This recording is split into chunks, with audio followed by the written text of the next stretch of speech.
Hey y'all, it's Pippi here. It is the middle of October. We have finished camping for the season. We're not going to go back out again until March.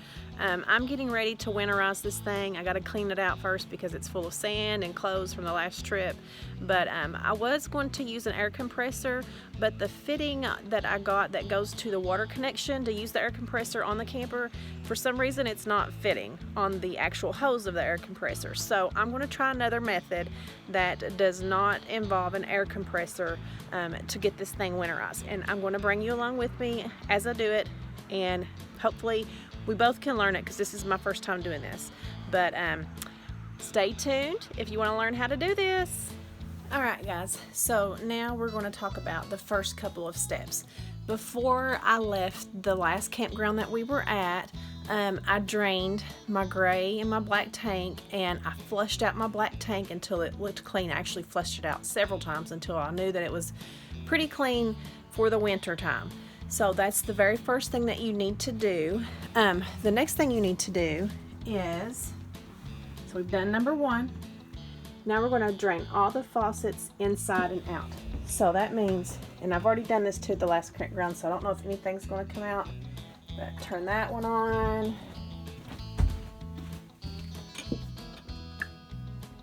Turn this one on.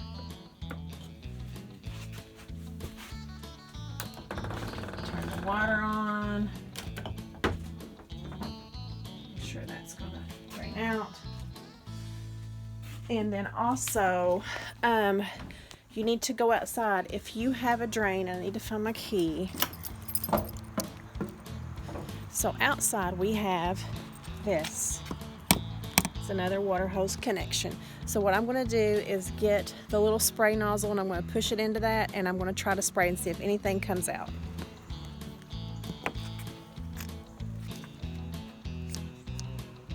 Okay, so nothing is coming out. But I'm going to leave this here for now for a step that we're going to need that for later. Okay, now that we got that done, I'm going to flush the toilet, make sure all the water is flushed through that line. And also I'm going to flush out my hot water heater. I'd done that when we were on our last camping trip, but I'm going to do that just for the sake of these steps and to make sure that all the water's out. So I'm going to go to the toilet. There's no water coming through.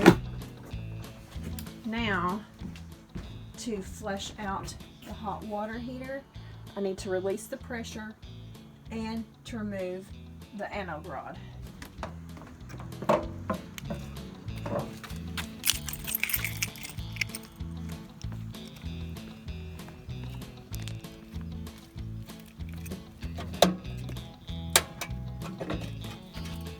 Okay, so pull this. And the anode rod I already removed when I was cleaning it last time, and it's looking pretty rough. I don't know if I might be able to get one or two more trips out of it, but that's what it looks like after a season of camping. And I want to get something in a minute and pat down that water dry. But so that's how you do that. And when you remove that, it's right in here. And you have to use the correct size screwdriver to pull that out.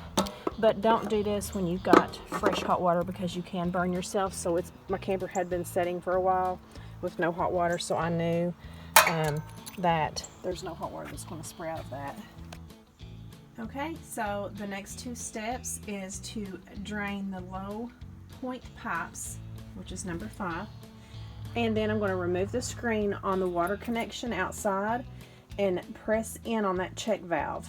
So we're going to do that, and we're going to come back in, try to flush the toilet again, see if anything else comes out. Okay, so I'm going to go around and look for all the pipes, which you can see them on that side. That are my low point drain pipes. So we're going to empty those out, which I've already done because it takes a while. So to do that, turn them. Ooh, look at there. Since I flushed, isn't that funny? Since I've flushed everything last time, more water's coming out. And I have no idea where that came from either. So I'm glad I did recheck this again, guys, because I did drain that until it quit leaking the other day. So I don't know if these other steps helped. Maybe it was this part. I don't know if anybody knows, put it in the comments, but more water just came out of that. So we're going to check our other one, which is right here. It's near the city connection and the freshwater connection. And I'd already done this too, so I don't know if anything's going to come out, but we'll see if anything else comes out again. Nothing. Put that right there. Okay, and then the part about the vent right here on the city water connection, you see that? So that comes out. And excuse my black hands, I've been taking shells off of black walnuts yesterday. Had like 200 black walnuts, guys. Okay, I'm gonna have to probably use 2 hands to do this. So that comes out, and there's a little pressure release. You push that, see if anything drains out. Nothing's coming out. So we're gonna put that right back in. Then we're going to go back in the camper and try to flush the toilet one more time, see if anything comes out, because I know that I already left the faucets on, just in case. Doing all that outside might have loosened some more water through the pipes. But here we are. Still nothing's coming out. Okay, we're good. Alright, next step, I need to shut off the valves to the water heater. Okay, you can get to the water heater in my camper by going underneath the bed on the inside, but it's also in this compartment right here. So I'm gonna have to take some of this stuff out to be able to do this. Okay, so I had to sweep this out because it was so dirty. But this is inside here, and bear with me. Deep inside here, this is my hot water tank. So I have this valve pointing toward the tank up here, and that one pointing toward the tank. So to shut that off, because I do not want any of this antifreeze going into my tank.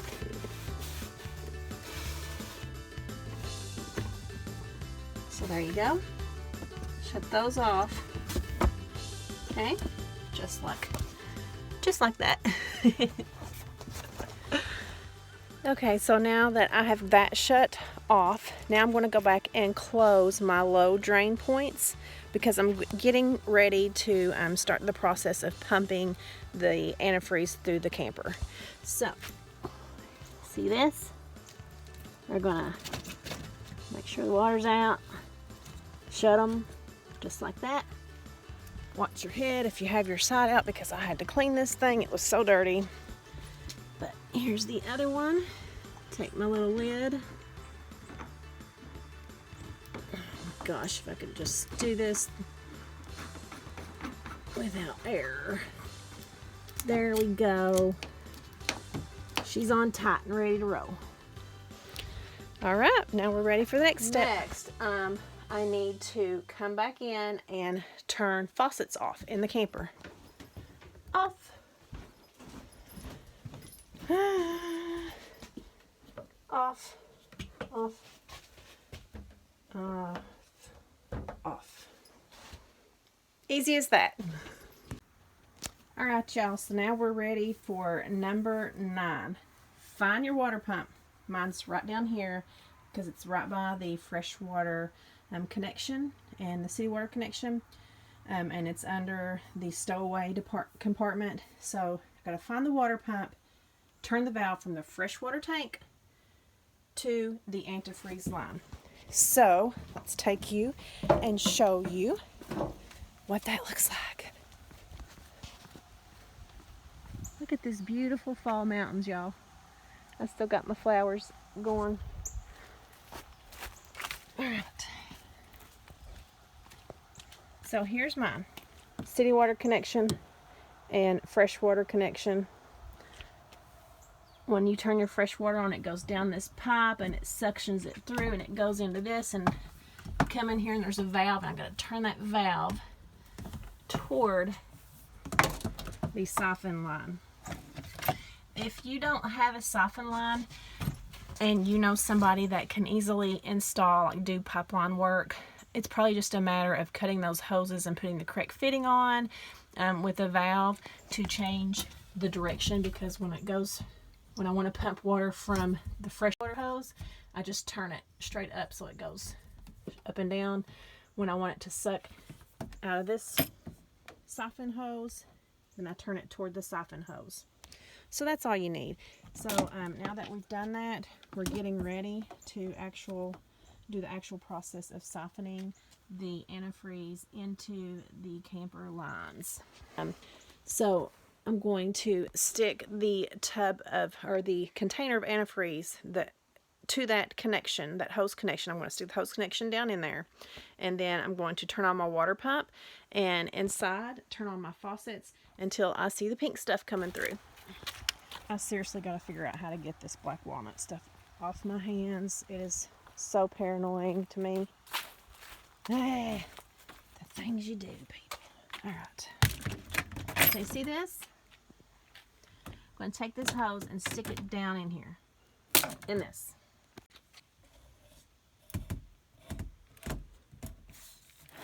Okay. I think I got that down low enough. So we're ready to start pumping.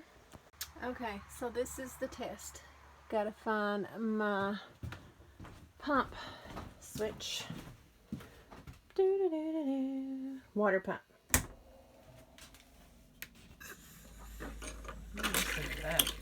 Look at there. See how it's draining some more water through? And I thought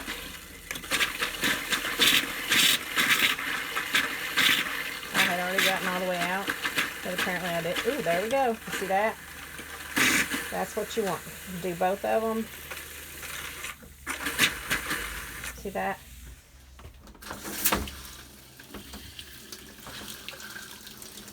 Pink stuff. So we know we got the pink stuff coming through.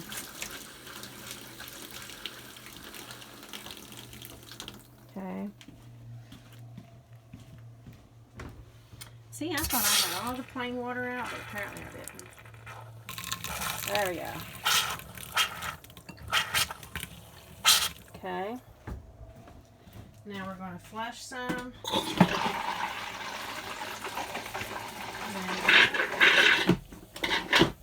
So next we're going to do this. And again, this is safe, so you don't have to worry about hurting animals. There we go. That pink stuff coming out. That's what we want.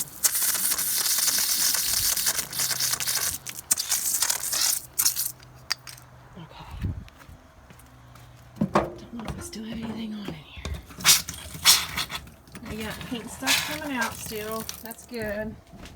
Traps, that's what they're called, these little trap vents are. Okay, so I think that we've got it through our line successfully.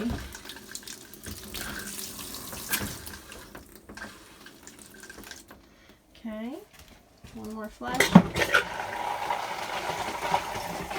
Get some down in there. And the last step, I'm just going to take, wait, let me turn this pump off for a second.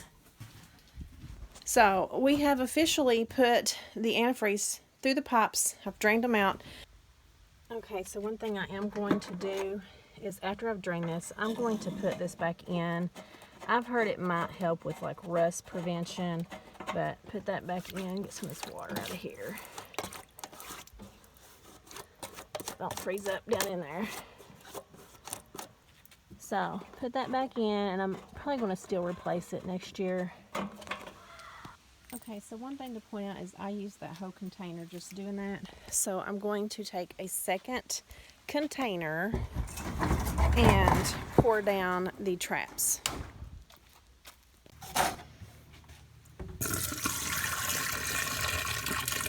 Just because I want to make sure that those little lines on the side are filled with this.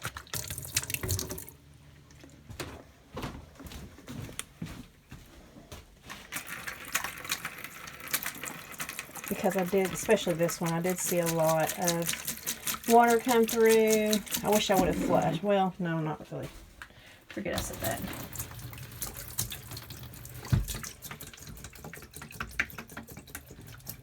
This stuff is cheap, so I really don't care how much I'm pouring in there. To me, the more that I pour in, the more protection that I have.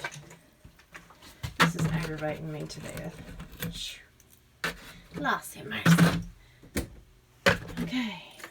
Pour some down the toilet. Okay. Keep that wet.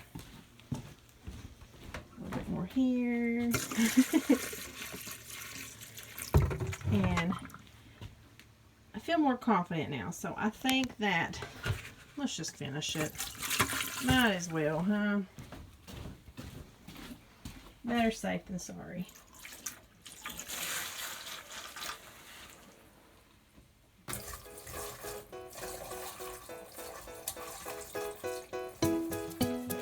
Okay, guys, so this will conclude how to winterize your camper without an air compressor.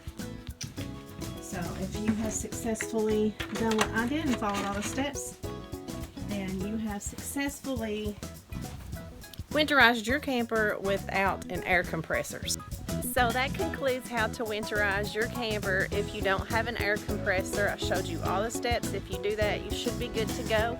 But if I don't record anymore, which I think I do have a few videos that I need to upload because I'm kind of a little behind on uploading trips. But after this, I might upload a couple of those throughout the next coming weeks. But until then, I'll see you guys in the spring whenever we start camping again. Talk to you later. Bye.